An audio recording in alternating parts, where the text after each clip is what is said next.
চলে এসে সাহাবাবুর বাড়ি। মানকি টিপিটা পড়েছে।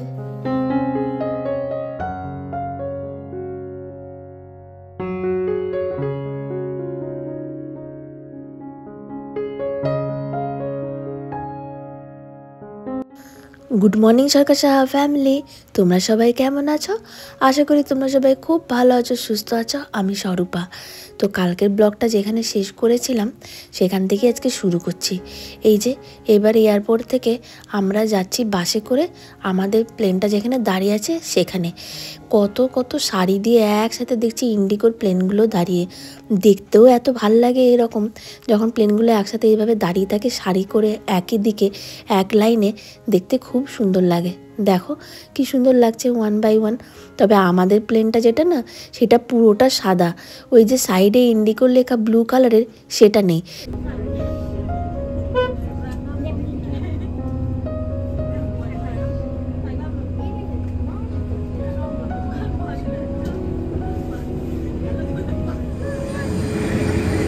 ইন্ডিগোর ইয়ে নেই, ওরা হোয়াইট।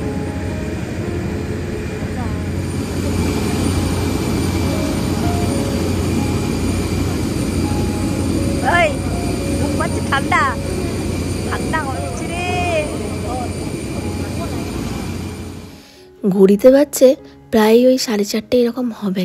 আর বাইরে এখন এত ঠান্ডা, আর কি হাওয়া দিচ্ছে ঠান্ডা। ব্যাঙ্গালোরে তো বেশি ঠান্ডা আমার মনে হচ্ছে।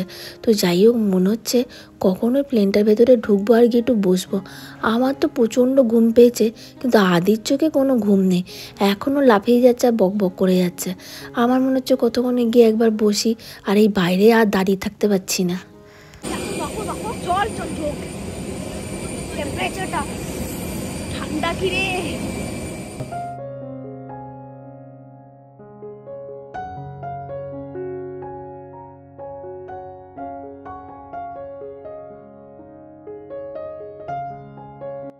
ছাড়তে যদিও কিছুক্ষণ লেট করলো, কিন্তু এই সময় আমি আর তাকিয়ে থাকতে পারছিলাম না। আমি অলরেডি প্রায় চোখে আমার বুজে আসছে, আর এদিক থেকে দেখছি সাহা আর আদি কি বক বক করে যাচ্ছে। তো যাই হোক, শুরু হলো এবার চলা। আর হাতে গোনা মাত্র 2 থেকে 2.5 ঘন্টা, তারপরেই পা দেব নিজের দেশে কলকাতা।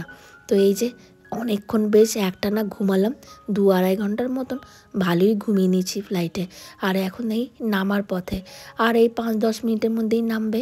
তার মধ্যে দেখো এই বাইরের দৃশ্যটা থেকে আর চোখই ফেরাতে পারছি না।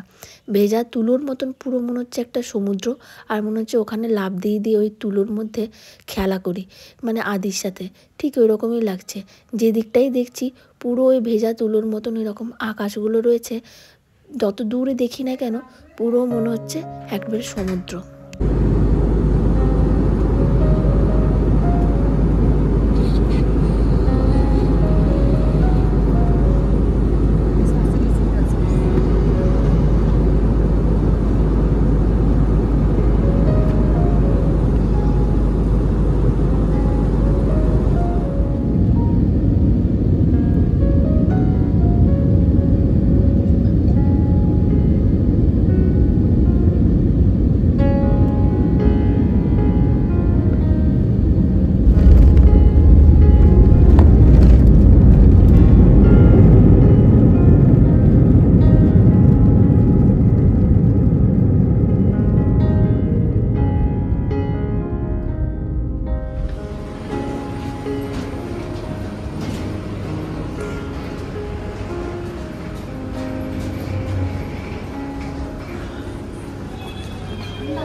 চল বাইরে বেরিয়ে আরো দেখবি ঠান্ডা, বুঝলি।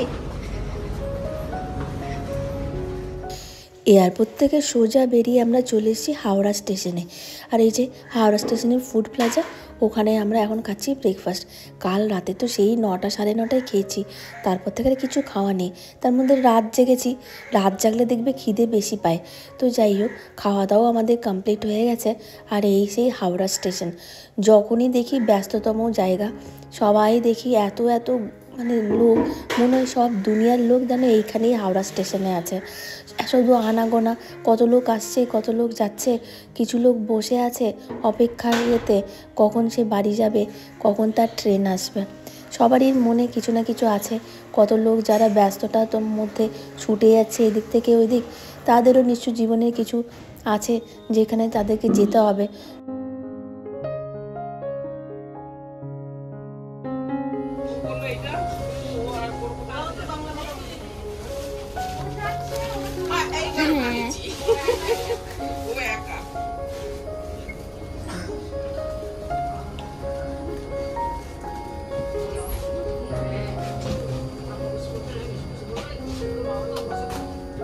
হাওড়া থেকে আমরা নিয়েছি কবিগুরু এক্সপ্রেস। এটা 10:40 ছাড়ে হাওড়া থেকে। তো এখন ছেড়ে দিয়েছে। যথারীতি ট্রেনের টিকিটও আমরা বুক করেই রেখেছিলাম, যাতে লাগেজ নিয়ে কোনো অসুবিধা না হয়। দেখছি তবে ট্রেনটা আজকে ফাঁকা ফাঁকাই আছে, খুব একটা ভিড় নেই। আর এই ট্রেনের পথে যেতে যেতে বাইরের দৃশ্য দেখা, আর তো মাত্র কয়েকটা ঘন্টা মানে ট্রেন হাওড়া থেকে রামপুরহাট যেতেও প্রায় 3.5 ঘন্টা 4 ঘন্টার মতন লাগেই। তো অলমোস্ট অর্ধেক রাস্তা পার করিয়ে দিয়েছি, আর কিছুটা রাস্তা বাকি আছে, আর হয়তো ওই 2 থেকে 2.5 ঘন্টা লাগবে। তো যাই হোক, আর তার সঙ্গে চলছে আমাদের এখানে খাওয়া দাওয়া মানে কি সেরকম কিছু খাইনি। এই তো হাওড়া স্টেশনে আলুর পরোটা খেয়ে পুরো পেট ভর্তি, আর এখন একটু লেবু চা। আর আদি লেবু চা খেতে কী যে ভালোবাসে কি বলবো তোমাদের।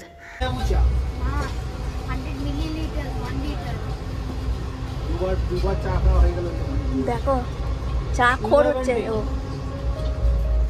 ফাইনালি আমাদের অজয় নদী চলে আঁকে বাঁকে। এই অজয় নদী পেরোনো মানেই বোলপুর ঢোকা। এটা হচ্ছে একটা সিম্বল বলতে পারো। যখনই এইদিকে কোথাও যায়, অজয় নদী এলো মানে ট্রেন থেকে এবার বসা থেকে উঠে দাঁড়িয়ে যেতে হবে, তার মানে এবারই নামতে হবে, সেটা বুঝতে পেরে যায়, তাই উঠে দাঁড়িয়ে যায়। আর এটা একটা আলাদাই অনুভূতি। কিন্তু যদিও আজকে বোলপুরে নামছি না, সোজা যাব রামপুরহাট, কিন্তু বাড়ির রাস্তা পেরিয়ে অন্য কোথাও যাওয়া একটা কোথাও না কোথাও খারাপ লাগা তো একটু থাকেই। আর এই যেহেতু বোলপুরে নামছি না, সোজা আগে যাচ্ছি শ্বশুর বাড়ি, বাপের বাড়ি না গিয়ে, তাই মা এসছে দেখা করতে বোলপুর স্টেশনে।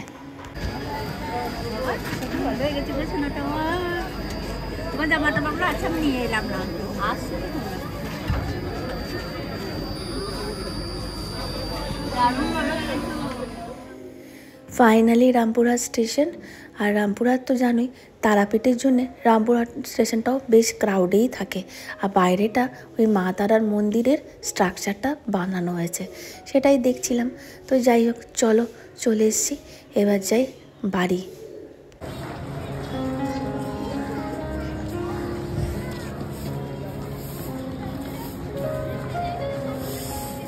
চলে এসে শাহবাবুর বাড়ি। ওই যে শাহবাবু খুব খুশি, মুখটা দেখো, দেখলি বুঝতে হবে চলে এসে। তো এখন হচ্ছে সন্ধ্যেবেলায় এসছি, একটুখানি খেয়ে এসে বাড়ি ঢুকতে প্রায় বেজেছে, লাইটটা জ্বালাবো ভাই, বাড়ি ঢুকতে প্রায় বেজেছে ওই 3টের সময় ঢুকেছি রামপুরহাটে। তারপর চান টান করে খেয়ে দিয়ে মানে একটু মানে ফ্রেশ হয়ে খাওয়া দাওয়া করতে 3:30 পৌনে 4টে। ফ্যানটা বন্ধ কর তাড়াতাড়ি। 4টে ওই রকমই হয়েছে, 4টে প্রায়। তারপর একটু শুয়ে রেস্ট নিয়েছিলাম। এখন ঘুরতে পারছে 5:30। এই একটু আগে উঠলাম, 5:30টায় পুরো ঘুটঘুটে অন্ধকারে এখানে। এই দেখো বাইরেটা দেখলে বুঝবে, দেখো 5:30 বাজছে, অন্ধকার। যাই হোক, মা সন্ধে দিল, এবার একটু চাটা খাবো। আর এসছি এই যে উপরে, এই ঘরটাতে সাধারণত কেউ থাকে না। এই ঘরটা যখন সাহা মানে ব্যাচেলার ছিল আর কি, তখন সাহা এই ঘরটাই থাকতো। এই যে এই ঘরটা দেখো, এটা সাহার ঘর ছিল আগে। তো এই আলমারিতে দেখি শীতে যে জামা কাপড়গুলো, এখন দাদু এখানে এক্সারসাইজ করে সকালবেলায়, তো শীতে যে জামা কাপড়গুলো আমার আর সাহার সব রাখা ছিল, রেখেছিলাম আগেবার যখন ছিলাম এখানে অনেক দিন করোনার টাইমটায়, তখন এখানে এক সেট ঠান্ডার জামা কাপড় গরম পোশাক রেখে গেছিলাম। তো সেইগুলোই এখন দেখছি, ওই জন্য এবারে ব্যাঙ্গালোর থেকে আসার সময় সেভাবে আমরা লাগেজ করিনি, নিয়েও আসিনি ঠান্ডার জামা কাপড়। তো এখন তাই দেখছি কি আছে কি না, তো সেগুলো বের করতার জন্য এসছি, বের করে পরবো এখানে। তো আদিকে নিয়ে এলাম। তো চলো আপাতত দেখি কি জামা কাপড় পাওয়া যায়, তারপর চা খাবো। এইটা বাবার জ্যাকেটটা দেখেছিস, লোম দাদা বাবার জ্যাকেটটা রেখে দাও। আর ওই দেখো তো নীল রঙে আমার কি জামা কাপড় রয়েছে, এটা নিচে লাল রঙের, এটা বের কর তাহলেই হবে, একটা বের করলেই হবে। এই তো বাস, এইটা একটা পরে নিলেই ঠান্ডা কমে যাবে উলিকটে। তোর সবুজ রঙের জ্যাকেটটা মনে হয় ঠাম্মি রোদে দিয়েছে বের করে। দেখলাম এই যে সব কিছু সোয়েটার টোয়েটারগুলো ভরা ছিল, লাল উলিকটের এটা পুরো আছে। এইটা পরলেই ঠান্ডা সব চলে যায়। কিন্তু এই বেঙ্গলে এসে কেন জানি না এই সোয়েটার ফোয়েটার পরতে একদম ইচ্ছা করে না। মনে হয় এই যে এরকম করে শালগুলো গায়ে নিয়ে হাতটা ঢুকিয়ে বসে থাকি, তাহলে হাতগুলো ঠান্ডা হয় না, গরম লাগে। যতই সোয়েটার পরি না কেন এই চাদরের মতন শীত যেন মনে হয়, শলের মতন শীত মনে হয় কোথাও ভাঙে না।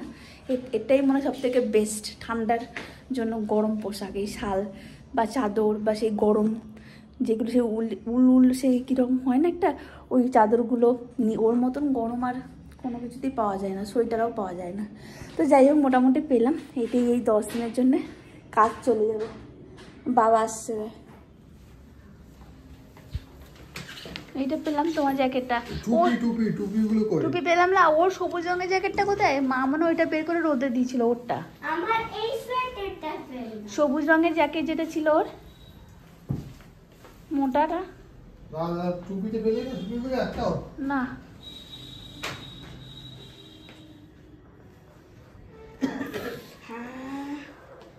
ভেতর থেকে পুরো কটন, উপর থেকে লেদার। এটা তোমারটা, আমি আমারটা বার করলাম লালটা। ও দাদুর মাংকি টুপিটা পড়েছে, ভাল লাগছে? বল নিয়ে যাবি? হ্যাঁ